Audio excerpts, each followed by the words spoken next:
श्री हरिवंश। गंगा के उस एकांत तट पर रहते हुए आज गोविंद को 5 दिन पूरे हुए गए। संध्या काल होने को था और वे उस विशाल चट्टान पर बैठे हुए थे। सूर्य अस्त हो जाने से दिन का प्रकाश बहुत कुछ लुप्त हो गया था और उसका स्थान ले रहा था रात्रि का निबिड़ अंधकार। गोविंद गंगा की ओर मुँह करके बैठे हुए थे। उनके मन में वही उथल पुथल मची हुई थी जिसको लेकर वे घर से निकले थे। वे ब्रजजन जीवन मुरली मनोहर श्री कृष्ण कन्हैया कब मिलेंगे, कहाँ मिलेंगे? दीनहीनों पर दया करने वाले वे नटनागर मुझे कब अपनाएंगे? इन्हीं विचारों में गोविंद खोए हुए थे। तभी अचानक सामने गंगा जी की ओर बिजली की सी एक चमक ने उनका ध्यान आकर्षित किया। गोविंद चौंक उठे। गंगा के दूसरे तट पर यह प्रकाश कैसा? वे कुछ निर्णय कर पाते उससे पूर्व उन्होंने देखा कि वह सौदामिनी जैसी आभा गंगा के ऊपर से चलती हुई इधर वाले तट की ओर उनकी ओर आगे बढ़ रही है। गोविंद विस्मित थे। वे स्फारित नेत्रों से उस ओर देख रहे थे और उस दृश्य को समझने का प्रयास कर रहे थे। कुछ क्षणों में धीरे धीरे उस प्रकाश पुंज का रहस्य खुलने लगा, परंतु रहस्य खुलने के साथ ही विस्मय कम होने के स्थान पर उत्तरोत्तर बढ़ता ही चला गया। गोविंद ने देखा कि लगभग 7 फुट से भी अधिक लंबाई वाले एक सुंदर स्वरूप संत गंगा के उद्दाम प्रवाह के ऊपर चलते हुए क्रमश उस तट की ओर आ रहे हैं। उनकी विशाल जटाएं हैं जो गंगा जल का प्राय स्पर्श कर रही हैं। संत के शरीर से एक विशेष उज्ज्वल कांति स्फुटित हो रही है जिसे प्रथम दृष्टि में गोविंद ने बिजली की चमक के रूप में देखा था। इस दृश्य को देखने से पूर्व गोविंद के भीतर श्री कृष्ण संबंधी विचारों का प्रवाह बह रहा था। वही प्रवाह एक बार फिर नए रूप में उमड़ पड़ा। वे सोचने लगे कि जैसे ये संत आकस्मिक रूप से मेरे सन्मुख आए हैं, ऐसे ही मेरे प्यारे श्री कृष्ण भी अपने विरह से तड़पते भक्तों के सन्मुख अचानक ही प्रकट होते होंगे। जैसे इन संत को गंगा के बहाव से कोई भय नहीं है, वे बहाव के ऊपर चलते हुए ही इधर आ रहे हैं, इसी प्रकार नंदनंदन श्री कृष्ण को भी किसका भय है? समस्त सृष्टि ही उसका एक खिलौना है। जब उनका जी चाहता है अपनी इच्छा मात्र से इस खिलौने को प्रकट कर इसके साथ खेलने लगते हैं और जब उनकी इच्छा होती है इसे तोड़कर फिर अकेले ही बने रहते हैं। गोविंद इन्हीं विचारों में थे। तब तक वे संत गंगा पार कर उनके सन्मुख आकर खड़े हो गए। गोविंद चकित भाव से उनकी ओर देख रहे थे। ऐसी भव्य, विशाल और असाधारण देह की कल्पना करना भी अत्यंत कठिन है जिसे वे अपने सामने खड़ा देख रहे थे। गोविंद उनसे क्या वार्तालाप करते, उनके तो विस्मय ने ही उनकी वाणी को रोक रखा है।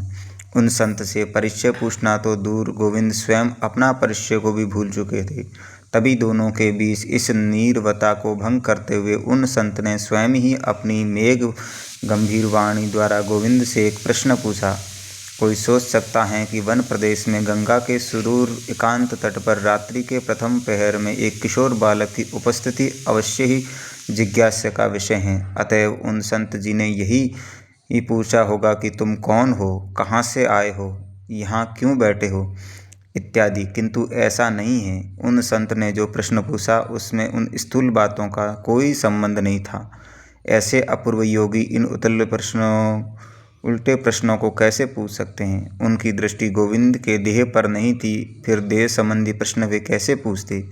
उनकी दृष्टि थी गोविंद के अंतर्मन में हिलोर ले रही श्री कृष्ण दर्शन की लालसा। अतः उन लालसा को और अधिक जांचने परखने के लिए ही उन संत ने पूछा, यदि तुम पत्नी चाहते हो तो यहाँ से वापिस चले जाओ। यही उन संत का पहला वाक्य था जो उन्होंने गोविंद से कहा। संत मिलन सम सुख जग नाहीं। संत जी से ये बात सुनकर गोविंद सिहर उठे। वे दृढ़ता के साथ गृह त्याग कर लक्ष्य प्राप्ति के लिए निकले थे। पुनः जागतिक प्रपंचों की ओर जाने का कोई विकल्प उनके चित्त में नहीं था। संत से ये सुनकर उन्हें रोना आ गया। उन्होंने संत जी के चरणों को पकड़ लिया और रोते रोते केवल इतना ही कहा, नहीं नहीं नहीं। अब की बार महात्मा जी का रुख और कठोर था। उन्होंने दोबारा कठोर स्वर में कहा, नहीं, तुम वापस चले जाओ। गोविंद तो उनके चरणों में लिपटे हुए थे। उन्होंने रोते रोते कहाँ से मैं वापस नहीं जाऊंगा, भले ही आप मुझे जान से मार दे। गोविंद ने फिर कहा, आप महान योगीराज हैं, मुझे अपने पास सेवा में रख लीजिए। मुझे केवल दीननाथ से मिलने की चाह है, आप कृपा करके उनसे मिला दीजिए। गोविंद के निश्चय की दृढ़ता देख वे संत प्रसन्न होकर अपने कोमल स्वभाव में आ गए। वस्तुतः उनकी कठोरता परीक्षा लेने का एक अभिनय मात्र था। संत ने गोविंद को अपनी विशाल भुजाओं से पकड़कर उठाया और अपनी कृपा पूर्ण दृष्टि से उन्हें देखकर चेतावना प्रदान की। संत जी ने कोमल स्वर में कहा, आओ मेरे साथ। ये कहकर उन्होंने एक हाथ से गोविंद की भुजा पकड़ ली।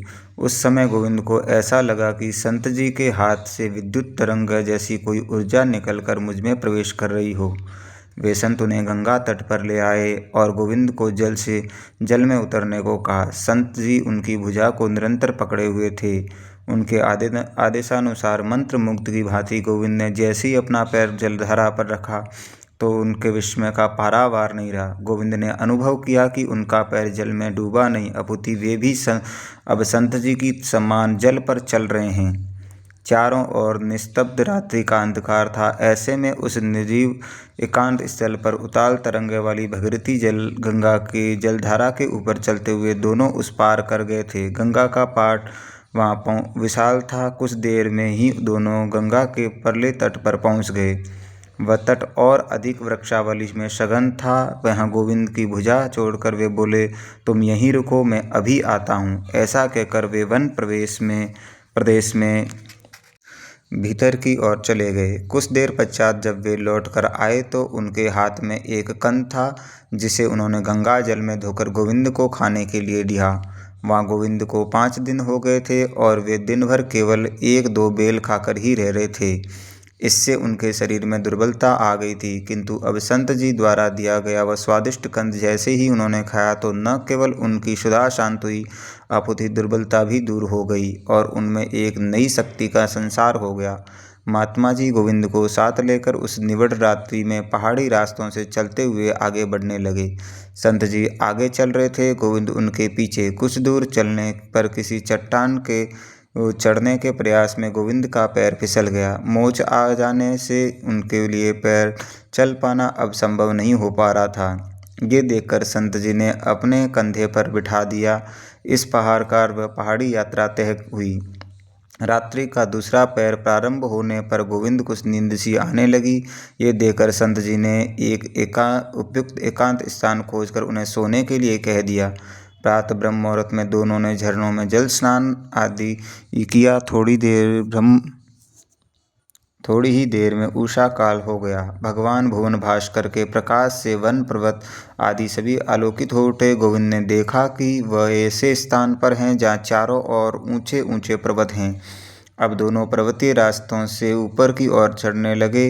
वह क्षेत्र सर्वथा जनशून्य था। इन दोनों के अतिरिक्त वहाँ कुछ अन्य कोई मानव की उपस्थिति का कोई चिन्ह नहीं था। गगनचारी पक्षियों का कलरव और झरनों के जल के कलकल निनाद ऐसी प्राकृतिक संगीत से वहाँ की घाटियाँ मुखरित हो रही थी। कितनी ऊंचाई तक और कितनी दूर तक गोविंद उन संत जी के साथ चलते रहे, इसे निश्चित रूप से कह पाना हमारे लिए कठिन है। गुफा के अंदर योगीराज से वार्ता। ऊंचे ऊंचे पर्वतों को पार करते हुए वह यात्रा जारी रही। कहीं कहीं पुण्य सलीला गंगा जी के दर्शन हो जाते थे। कभी गंगा के किनारे चलते हुए तो कभी पर्वतीय सलीलाओं पर चढ़ते हुए ये मार्ग तय हो रहा था। अतः वे दोनों किसी ऐसे स्थल पर पहुंच गए जो अधिक विस्तृत नहीं था। एक दूसरे के निकट पर्वतों के बीच में जैसे वह कोई सुरम्य विश्राम स्थल ही था। वहाँ एक और पर्वत से छटी हुई एक विशाल शिला थी। संत जी उस शिला के निकट गए और उन्होंने बिना प्रयास के सहज ही उस शिला को आगे सरका दिया। अनेकों व्यक्तियों द्वारा भी जोर लगाने पर उससे हिला पाना संभव नहीं था। उसे उन्होंने सहज ही सरका कर एक और कर दिया। गोविंद ये देखकर चकित हुए, किंतु वे तब और अधिक विस्मित हो गए कि जब शिला के हटाने पर उसके पीछे का दृश्य उन्हें दिखाई दिया। एक विशाल और गहरी पर्वतीय गुफा उन्हें दिखाई दी, जिसके मुहाने पर वह शिला द्वार के रूप में स्थापित थी। संत जी के साथ गोविंद ने गुफा में प्रवेश किया। गुफा भीतर से बड़ी और कुछ गहरी थी। भीतर एक झरना भी बह रहा था, जिसके जल प्रवाह से वहाँ कलकल निनाद हो रहा था। उस कलकल निनाद के साथ ही वायु वेग की एक ध्वनि सुनाई दे रही थी, जिसे किसी का दीर्घ श्वास प्रश्वास हो।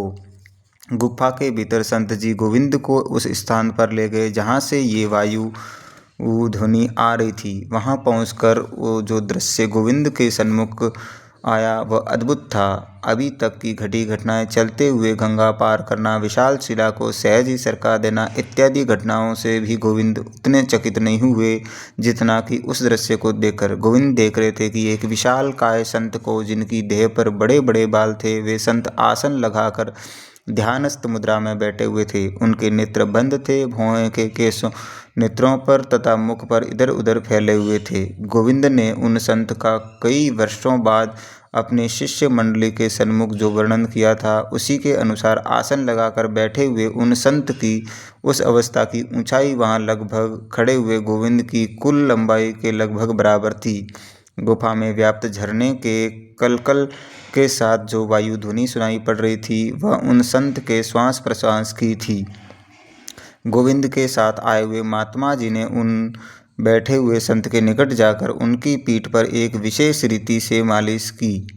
इसके साथ ही कुछ विशेष नाड़ियों की भी मालिश की, जिसके प्रभाव से उन संत की चेतना बहिर्जगत में आई और उनके नेत्र धीरे धीरे खुलने लगे। प्रकृतिस्थ होने पर उन्होंने संत जी को और उनके साथ आए गोविंद को देखा।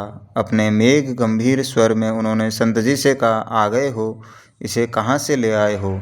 महात्मा जी ने कहा, ये आपका ही बालक हैं। गुफा में बैठे संत ने कहा, हाँ हैं तो। हमारी जानकारी के अनुसार दोनों संतों का ये वार्तालाप संस्कृत में ही हुआ था। इसके अतिरिक्त भी उन दोनों के बीच बहुत सी बातें हो रही थी जो संस्कृत में ही थी। गोविंद को संस्कृत का कुछ पारंपरिक ज्ञान था, इसलिए वे इस वार्तालाप का कुछ अंश ही समझ